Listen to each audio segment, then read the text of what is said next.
তো hey guys, welcome to my new blog. আর এখন কুমারকে বললাম তুই রান্না কর, ও রান্না করছে আর আমি যাচ্ছি পেছনে পাতাতে আগুন ধরিয়ে দিলাম। মা কাছে কাপড় গেছে, মা স্নান করে পুজো দিবে, তারপরে আমি করব, গুবলুকে করাবো। তারপর আর এদিকে আমি আগুন জ্বালিয়ে দিলাম। অনেক পাতা জমেছে, একদম এদিকে পাতা জমতে এদিকে চলে এসেছে, হাওয়া দিলে আবার বাড়ির ভিতরেও চলে যায়, এই জন্য আগুন জ্বালিয়ে দিলাম। দেখো মুহূর্তের মধ্যে, মানে এখনই জ্বালিয়ে দিয়ে আমি ঘরে গেলাম ফোনটা আনতে, মুহূর্তের মধ্যে দেখো পুড়ে গেল। একটু এখানে একটু আগুন জ্বালিয়ে দিতে হবে, কারণ এখন এই জায়গাটুকু এখন আগুন আসেনি। কি বাবা, এদিকে আসো, তুমি এদিকে আসো। আর গুবলু খেলছে এখানে, কোয়া বানাচ্ছে, সেই তাপ। আমি এখানে দাঁড়িয়ে আছি, থাকতে পারছি না। আর ঠোঁটের মধ্যে দেখো লাল হয়ে আছে।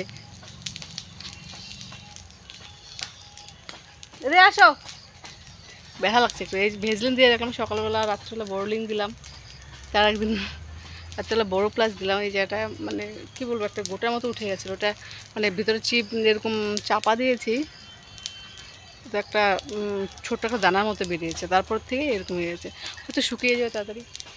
এমনি কালো মানুষ, তার মধ্যে দেখো কালো দাগ, স্পট পড়ে যাবে। এটা একটা এর মুখ মধ্যে এখানে এই দাগগুলো দেখতে পাচ্ছ, এগুলো হচ্ছে সব পক্সের দাগ। এই যে এটা পক্সের গর্ত, এই পাশে আছে, এখানে আছে, এই যে এইগুলো দেখতে পাচ্ছ, এগুলো সব হচ্ছে পক্সের দাগ, গর্ত গর্ত হয়ে আছে। এখানে পিঠেও আছে অনেক দাগ। এদিকে আসো, এদিকে আসো, তোমার গরম লাগে না? গুবলু বলে হেল্প হেল্প হেল্প। হ্যাঁ, এদিকে আসো। তো এই দেখো আগুনের সামনে বসে আছি, কারণ কোথায় না কোথায় লেগে যায়, এর জন্য আগুনের পাশে এখানেই আছে, ভালো করে দেখছি যে ভিতরে চলে না যায়। হ্যাঁ, আর এই জন্য আর গুবলু আছে, তো বসে বসে একটু খেলতেও হচ্ছে ওর সঙ্গে, দুষ্টুমি করছে।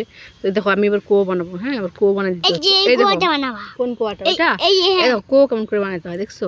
এই যে এরকম করে দিবা আগে। হ্যাঁ, এই যে এরকম করে গোল করতে হবে, ঠিক আছে? এই তো হাসো কেন? এই দেখো কুয়া হচ্ছে। হ্যাঁ, ছোট্ট কুয়া। হ্যাঁ, তুমি কেমন করে বানাবা? আমি অনেকগুলো বানাবো। এটা শক্ত আছে গো। হ্যাঁ, বাচ্চার সঙ্গে থাকতে গেলে বাচ্চা হতে হয়, ওর সঙ্গে বসে থাকতে হচ্ছে না, দেখি বারবার ঘরে গিয়ে দুষ্টুমি করছে, এই জন্য নিয়ে বসে আছি একটু। এ বলে মাকেও বানিয়ে দাও, এ নাও তুমিও বানাও। আমার তো বানাবো তো, আমি একে গোল করে বানাতে হবে। এই গোল বানাইছি তো, মামাকে আমিও করবো। আমাকে এবার বানাও, তুমি বানাও, ভালো করে বসে নাও, এই বসে বানাও। দেখো ও কুয়ো বানাচ্ছে। ওয়াও, সেই কুয়ো। তো এখন বাজে 1:30, আমাদের খাওয়া দাওয়া সব কমপ্লিট হয়ে গেছে, স্নান। আর গুবলু দেখো ঘুমিয়ে গেছে, ফ্যান চলছে, বলে কি মা গরম লাগে, ফ্যানটা ছেড়ে দাও। তো রাজকুমারী স্নান করছে, মারও স্নান হয়ে গেছে, সবার খাওয়া দাওয়া হয়ে গেছে, এখন রাজকুমারী শুধু বাকি। আর দেখো এখন আকাশটা আবার কেমন করে ফেলে, একটু রোদ ছিল, এখন আবার রোদ নেই, আকাশটা আস্তে আস্তে অন্ধকার করে ফেলছে। ঠান্ডা দিন আসছে আর একই অবস্থা হবে, রোদ থাকবে রোদ থাকবে না, রোদ থাকবে রোদ থাকবে না, ঠান্ডা লাগছে। গুবলুকে ফ্যানটা অফ করে দিতে হবে। মুড়িগুলাকে মা ভাত দিছিল পরে? হ্যাঁ, কি গো, আমি তো পরে দিয়ে, আমি চাল দিছিলাম, চালটা খাইছে কি নাই? আমি যাচ্ছি না, এখন দিয়ে দেও তো একটু চাল। আর আগুনটা দিয়েছিলাম, পাতা কিন্তু ভালোই ফুটেছে, এই পাশে আবার যায়নি। আর আমার ভাত ছিল না তো, এই দেখো এই পাশের পাতাগুলো আবার পুড়ে নেই, অবশ্য পাতা এখানে ছিল না খুব একটা। মা বলছিল কি সন্ধ্যাবেলা দিতে, কারণ সন্ধ্যাবেলা দিলে কী হবে, ওই যখন এখন তো বিকাল থেকে না কুয়াশা পড়ে, তো সন্ধ্যাবেলা পাতাগুলো না ভালোই ভিজে যায়, এই জন্য না দুপুর টাইমেই দিয়ে দিই, কারণ এখন আবার ওই সাপ সুপ ঢুকে থাকতে পারে, ভয়ও লাগে, দেখে শুনে। জন্য যখন আগুনটা জ্বালাচ্ছিলাম তখন কিছু ছিলামই এখানে, নিবা অবধি এখানেই ছিলাম। আর এখানে না পুজো হচ্ছে আমাদের, কি গ্রাম ঠাকুর না কি হয়, ওই মার্কেটের এখানে পুজো হচ্ছে, ঢাক বাজছে, আওয়াজ শোনা যাচ্ছে, শুনতে পাচ্ছ আওয়াজ। পুকুরের জলও কিন্তু অনেকটা শুকিয়ে গেছে, নিচে নেমে গেছে, দেখো মাঝখানে এই কি বলবো, আর মাঝখানে এই মাছ নাকি এত জোরে জোরে লাফালো।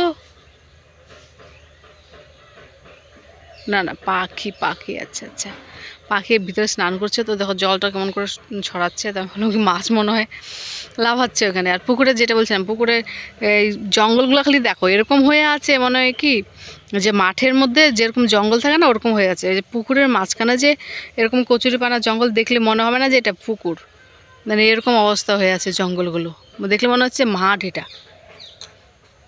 পুকুরটা একদম শেষ হয়ে গেছে, একদমই শেষ।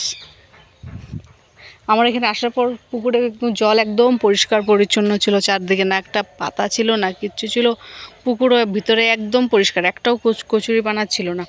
কিন্তু ওই ইদানিং 5 বছরের ধরে, মানে পাঁচ ছয় ওই ইদানিং কয়েক বছর ধরে, মানে কি যে হলো, মানে হয়তো মাছ ছেড়েছিল, তখন মাছের সাথে না ওই কচুরিপানা হয়তো এসছিল, ওনার সাথে হয়তো কচুরিপানা এসছিল জলের সঙ্গে, যার জন্য একটা প্রথমে না অল্প হলো, তারপরের বছর আরেকটু এরকম করতে করতে এখন পুকুর ভর্তি হয়ে গেছে, সারা পুকুর ভর্তি হয়েছে। এই দিক দিন তো একদম পরিষ্কার জল ছিল চারপাশে, একদম এই যে সাইডগুলো দেখতে পাচ্ছ, পাড়গুলো যে ছিল চারদিকের পাড়ে একদম বালিতে, একদম মানে কি বলবো, শুধু বালি ছিল একদম, মানে এরকম ছিল না জঙ্গল একদমই।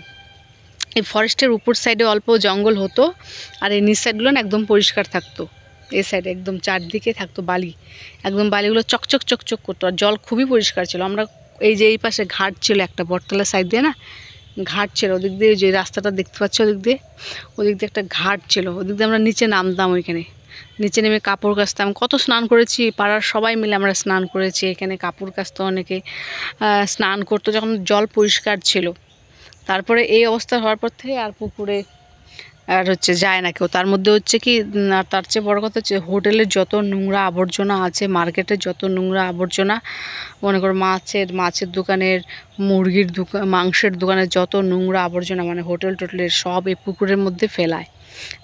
দেখতে পাচ্ছি যে হোটেল, আচ্ছা আচ্ছা, আমাকে হ্যাঁ শ্রীদা এসলো যে আমাদের ওখানে ফাটা পুকুরে, মানে আসাম যেতে যে বলছিল ব্লগটা, তোমরা অনেকে হয়তো দেখেছো যে ফুড ব্লগিংয়ের জন্য এসেছিলো আমাদের এখানে, যে বন্ধনা হোটেল, এই যে এটাই কিন্তু সেই বন্ধনা হোটেল। আমি তোমাদেরকে জুম করে একটু দেখিয়ে দিচ্ছি, দেখতে পাচ্ছ যে হোটেলটা, 1 মিনিট, এই যে দেখতে পাচ্ছ,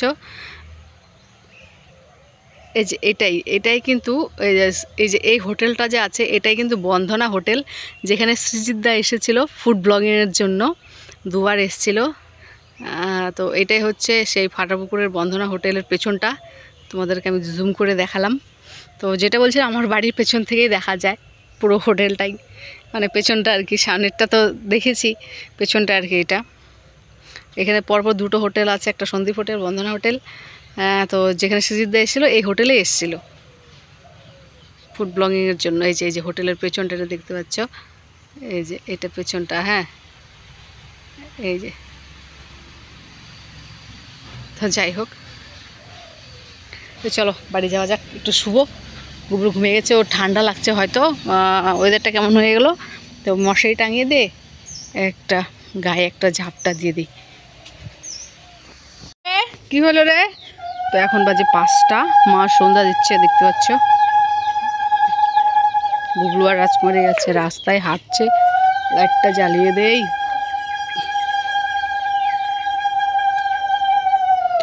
ঠান্ডা পড়ছে ভালোই। আমি এখন হাত মুখ ধুবো একটু, পা গোড়ালি ফেটে গেল, পায়ের গোড়ালি ফেটে গেছে, একটু ভালো করে পরিষ্কার করে ভেজলিনটা দেই, না হলে কি হয় পুরো গোড়ালি ফেটে গেলে খুব অসুবিধা হয়, হাঁটতে ব্যথা লাগে।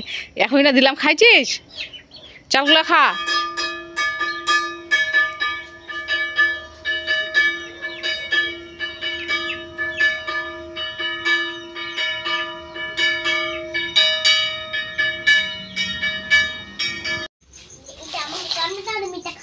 চলো আমরা বারান্দা, চলো আমি তুই বারান্দা চল যায়।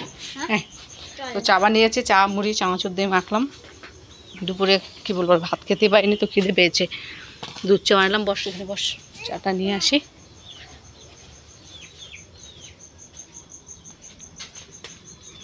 গরম বড় কি বাড়ি ডাকলো কিসের জমতে লিগা পানি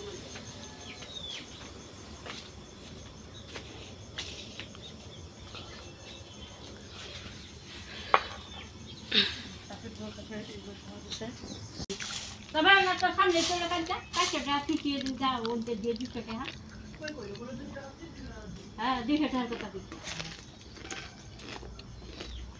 200 টাকা আমি গপ্তে ভাই করে দিলাম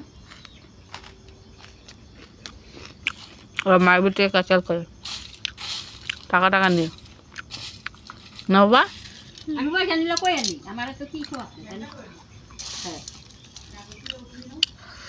তোর মতো না তুই তো জেনে পয়সা শুনতি না